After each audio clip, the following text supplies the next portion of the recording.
Good afternoon and welcome to the August 27th, 2024, 5:30 p.m. meeting for the Board of Commissioners. It's a special call meeting for the millage rate. First, I ask you to silence all your phones, any electronic devices you may have that could interrupt. And the first thing we need to do is have a motion to adopt the agenda. So moved. Got a motion? Got a second? Second. Have a motion, second. All in favor? Yeah. We're going to go right on into the public hearing for the 2024 property tax millage rate. Mr. Chairman, Commissioners, you've got to go into the public here. Yeah, so. Okay. All right. So do I have a motion to go into a public hearing for the 2024 property tax millage rate? So moved. Got a motion? Do I have a second? Second. A second. All in favor? We are now in a public hearing. Okay. Yes, sir. Yes, sir. Mr. Chairman, Commissioners, thank you guys for. Pull that mic around if you would and speak up a little bit. Thank you. Yeah. Wanted to just to let you guys know we have advertised, and I know I've discussed with you guys individually, the millage rate for the 2024. And what we worked on is the state of Georgia will allow you to calculate what they call a rollback rate. Rollback rate takes into account any raising of property. It lets you, allows you to take into account the new construction, but any reappraisals, anything like that, you have to, consider as part of the rollback rate. So the rollback rate was advertised, and the rollback rate actually decreases and lowers the millage rate. The net M&O rate last year was 12.73. That's for the county. And this year we're proposing 12.486. So it's actually a reduction of the millage rate. There will be a few more dollars collected, about maybe 800,000 or so, and that's because of the growth that we've had in the digest. But this in effect meets all the state standards. That's why we only have to have one public hearing with it. And our tax levy increase. Our tax increase will go up a little bit, but our levy is going to remain at like a 0% because we're using the rollback rate.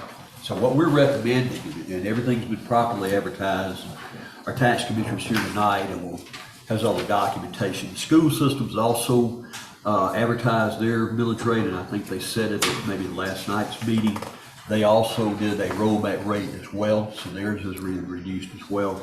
And so I'd be happy to answer any questions, but the fact is, we did roll the millage rate back commensurate to the state. The millage rate for the school system is 16.948 mils. That is a reduction of what it was the previous year. I think we'll get to that in that new business right here. Right, we will. Yes, sir. Anyway, that's it. Happy to answer any questions you guys have or anybody in the public has. But the tax rate is not a tax increase. You guys have rolled it back from previous year. Okay. Any questions from the board? We do have an increased expectation in revenue based on growth in the county over the last 12 months. That's right. Which helps enable us to be able to do this. Absolutely. Okay, so we'll make sure people get that part too. Right.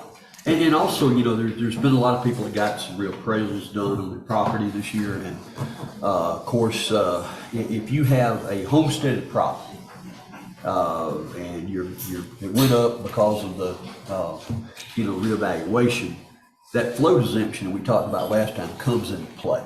So it should, when the value goes up, so does the float exemption to balance it back out. So should take care of itself there. Now, not on raw land or stuff like that, but on homesteaded property.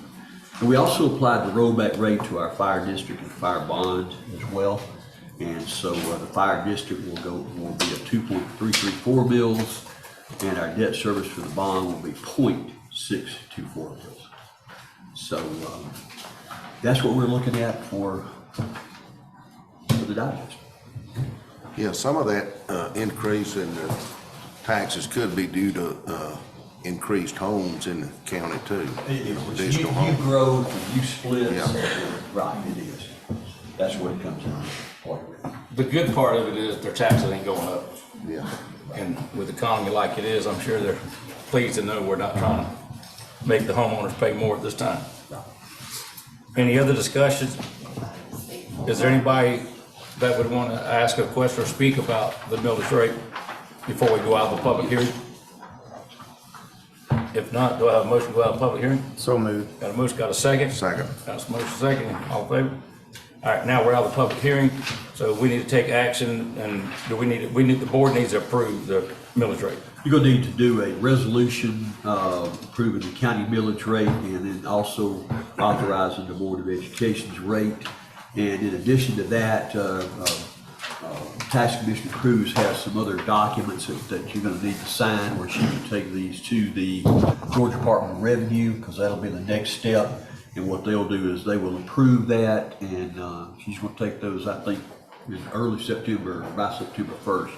And we'll be able to move forward with our tax bills on time this year, and we'll meet all of the. So we need a motion to do a resolution for the chair to sign, and Do it under new business, before I got it. what's that? I think we just go under new business. Let's go to Okay. item one. Yeah. All right, Dan, did you want to say anything? You sure?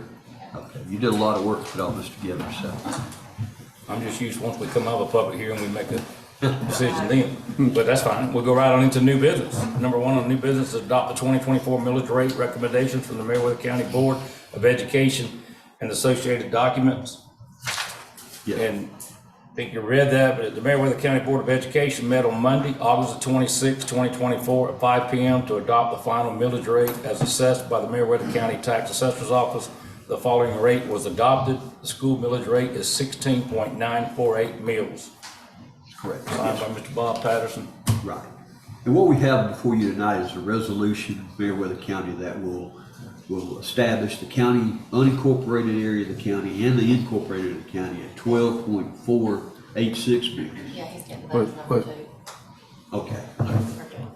So They got to adopt that. All right, I didn't look at that. Right. did I? you need a motion Yeah, to adopt the right. resolution to the school board Right. millage rate. So moved. Second. Got a motion, second, all in favor? There we go. Now move right on to number two. Okay, I didn't even look at the agenda here. Anyway, what we have tonight is a resolution for the board to establish your millage rate at 12.486. That's for general fund and general county government, and then in support of the fire district for M&O 2.334 mills, and for debt service, which is a fire bond at 0.654.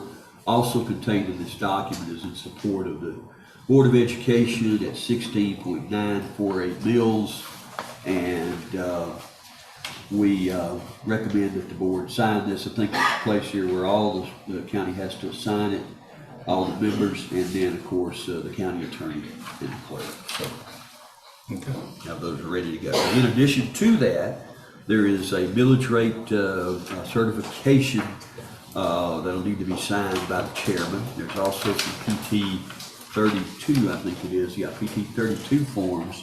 That's where we calculated the millage rates in the rollback that need to be signed by the board and the chairman. And then there's some other documentation on appeals and things of that nature, I think, that need to be signed as well. So everything's together. Appreciate the good job the tax commissioner and the assessors and all working together did. So these are all the documents that will be needed for the, to take that to the Georgia Department of Revenue for approval. All right. Hearing that, I'd like to make a motion to approve the 2024 millage rate for Meriwether County, adopt the resolution, and allow other associated documents to be signed by the board and chair where appropriate. Got a Second. motion, do I have a second? Second. Got a second, all in favor? There you go. Do we have any reason to go into executive session after this one, or just wait until after our next meeting? Let's wait till after our next one, if that's okay. Okay, We do have several. well then that will conclude the special call meeting at 5:39. And we'll go into our regular commission meeting. Huh? Do a vote.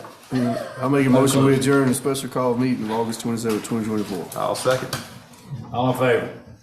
There, we're out of this meeting and we'll start the next one at 6 o'clock sharp.